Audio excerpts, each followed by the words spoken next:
Fala, galera. Saudade de mim, é?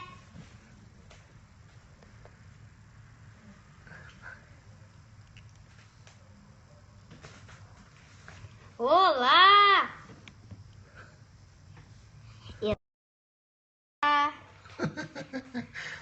Quem veio aqui ver vocês? Tava com saudade deles, filha? Hein? O que você quer mostrar pra eles? A mamãe pediu. O que é? Mostra aqui. O que você vai mostrar pra eles? Nossa, o que é isso aqui?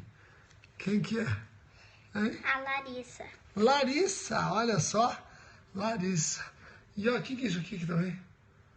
Que joia. Você tá tentando ler o que as pessoas estão escrevendo? Para de ler. Para de ler. Fala com as pessoas. Fala oi, eles estavam com saudade, ó.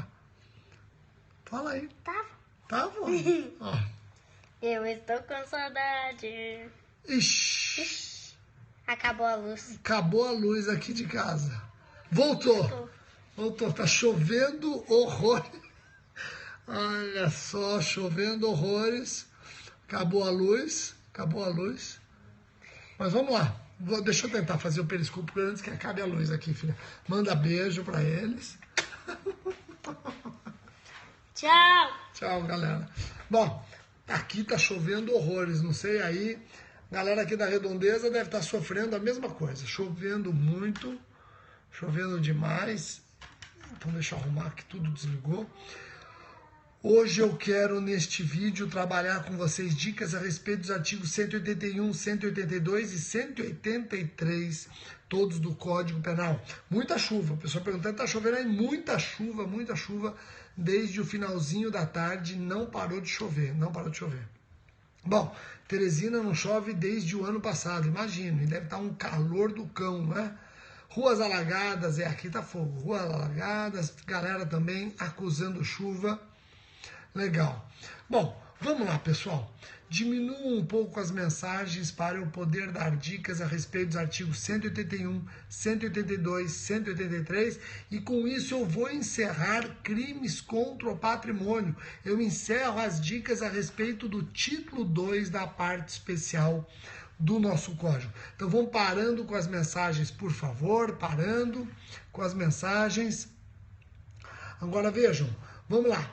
Preste atenção nos artigos que eu vou ler com vocês. Ó. As dicas hoje dizem respeito aos artigos 181, 182 e 183.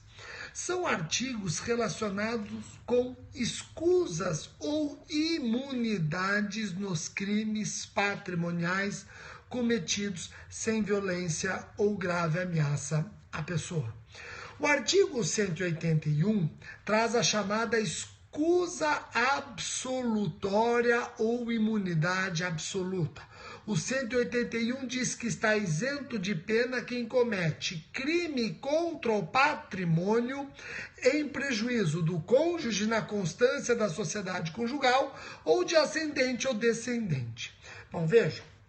O artigo 181, nos crimes contra o patrimônio cometidos sem violência ou grave ameaça à pessoa, em face de cônjuge ou ascendente e descendente, ele diz que o agente fica isento de pena. Tá ok? Então, vamos imaginar o filho pratica o furto do pai. O filho subtrai patrimônio do pai. É um furto do descendente contra o ascendente. Repare que o artigo 181 diz que, neste caso, o agente está isento de pena, tendo praticado o crime contra o patrimônio sem violência ou grave ameaça à pessoa contra seu ascendente. Tá ok? Então vamos agora às dicas. O artigo 181, inciso 1, diz que está isento de pena o agente que pratica o crime patrimonial contra seu cônjuge. Primeira observação. Ao falar em cônjuge, exige-se essa sociedade conjugal. Mas a doutrina diz que a imunidade prevalece mesmo na separação de fato. Então, cônjuge, mesmo separado de fato, tem imunidade. Rogério falou cônjuge, abrange união estável? Abrange união estável. Mas isso é analogia, Rogério, não é? É analogia, mas é uma analogia in bonam partem. É uma omissão involuntária do legislador e na omissão involuntária eu posso suprir a lacuna para favorecer o réu. A analogia in bonam partem. Inclusive, essa união estável pode ser homoafetiva. Tá ok? Então, as dicas a respeito do artigo 181, inciso 1. Fala que está isento de pena quem pratica o crime contra o patrimônio em face de cônjuge, abrange separação de fato, abrange união estável numa verdadeira analogia in bonam partem, e quando se fala em união estável, também abrange a união estável homoafetiva. Tá ok? Calma, tem gente perguntando a respeito da Lei Maria da Penha, eu já vou falar dela. O 181, inciso 2, diz que está isento de pena quem pratica o crime contra ascendente ou descendente. Só ascendente ou descendente, não abrange irmão. Só ascendente ou descendente, não abrange irmão. O irmão está abrangido no 182. O 182 traz a escusa relativa ou imunidade patrimonial relativa. Não isenta ninguém de pena, só muda o tipo de ação penal. Nas hipóteses do 182, a ação penal, ao invés de ser pública incondicionada, vai depender de representação da vítima. E quando que depende de representação da vítima? Quando o crime contra o patrimônio é praticado contra o cônjuge separado judicialmente. Hoje é cada vez menos os casos, são cada vez menores os casos de separação judicial. Hoje nós temos direto divórcio, mas nos casos de ainda eventualmente retratar uma separação judicial, o separado judicialmente não tem imunidade absoluta, tem imunidade relativa, o agente não está isento de pena, mas a ação penal passa a depender de representação do cônjuge separado vítima. Também depende de representação crime contra o patrimônio entre irmãos. Crime contra o patrimônio entre irmãos depende de representação da vítima. E, por fim, também depende de representação da vítima, crime entre tio e sobrinho com quem o agente coabita. Entre tio e sobrinho com quem o agente coabita. Tá ok? Então, em resumo, o 181... traz as escusas absolutas, causas de isenção de pena. E o agente está isento de pena se pratica o crime contra o cônjuge, mesmo que separado de fato, ou na união estável, mesmo que homoafetiva. Também está isento de pena se pratica o crime contra ascendente ou descendente. Não abrange o irmão. O irmão está no 182. O 182 fala da escusa relativa. Não é hipótese de isenção de pena, mas de condição específica de procedibilidade. O crime deixa de ser de ação penal pública incondicionada e passa a ser condicionada à representação da vítima. E quando que é condicionada à representação da vítima? Quando o crime é praticado contra o cônjuge separado judicialmente, contra o irmão ou contra tio ou sobrinho com quem o agente coabita. Eu vi alguém me perguntando, Rogério, e o neto e o avô? Neto e o avô é crime entre ascendente e descendente. É o 181, né, gente? Neto e avô, ascendente e descendente, é o 181. O detalhe mais importante está no 183. O 183 diz que eu não aplico nem a escusa absolutória e isenção de pena, nem a escusa relativa a uma condição específica de procedibilidade, se o crime é de roubo, de extorsão ou, em geral, quando houver emprego de violência ou grave ameaça à pessoa. Crime de roubo, de extorsão ou qualquer crime contra o patrimônio em que a violência ou grave ameaça à pessoa, esqueça escusa absolutória, esqueça escusa relativa. Também eu não vou permitir o 181, muito menos o 182, ao estranho que participa do crime.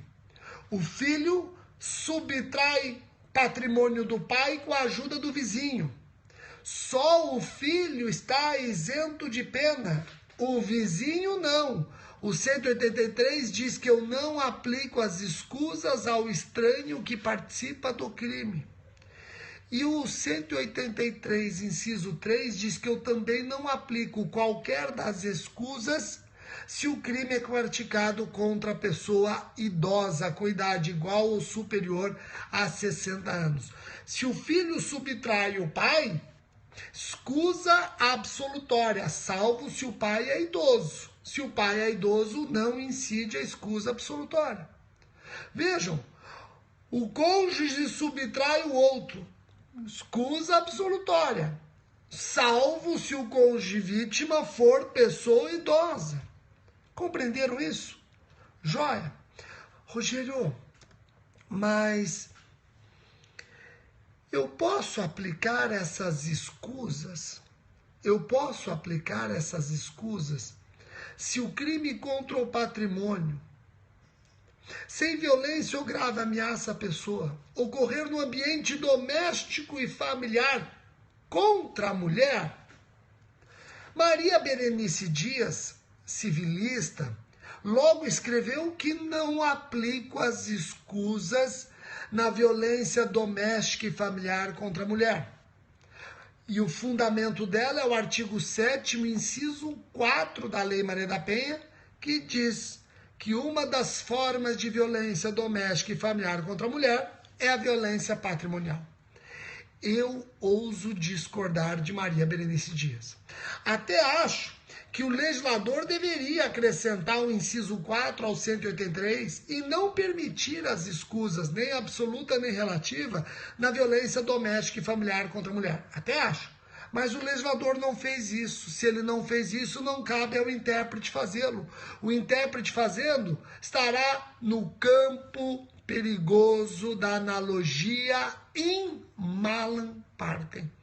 Se o legislador tivesse proibido, tudo bem, mas o legislador não proibiu essas escusas aos crimes contra o patrimônio sem violência ou grave ameaça à pessoa no ambiente doméstico e familiar contra a mulher. Se ele não proibiu, não cabe ao intérprete fazê-lo. Isso é analogia in malam partem. Olha só, o Estatuto do Idoso acrescentou um inciso ao 183, proibindo as escusas nos crimes contra idosos. A Lei Maria da Penha deveria ter feito a mesma coisa. Se não fez, não cabe ao intérprete fazê-lo, repito, para evitar a analogia in malam partem. E eu também não acho justo e não tem fundamento o homem subtrair sua esposa e responder pelo crime. Mas a esposa que subtrai o marido não responde. Eu acho que essa diferença de tratamento extrapola a isonomia material buscada pela Lei Maria da Penha. Não tem sentido. O marido subtrai a esposa, vai responder pelo furto. A esposa subtrai o marido, está isento de pena. Eu acho que é um tratamento diferenciado que não se justifica. Não se justifica. Tá ok? Joia?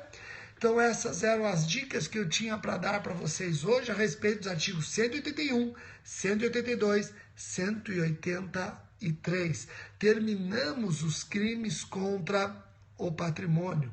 A partir do próximo vídeo, nós já vamos entrar nos crimes contra a propriedade material. E eu vou conversar com vocês a respeito do artigo 184, objeto de novas súmulas, hein? Então, o próximo vídeo, aguardem, vamos falar do 184, tá ok?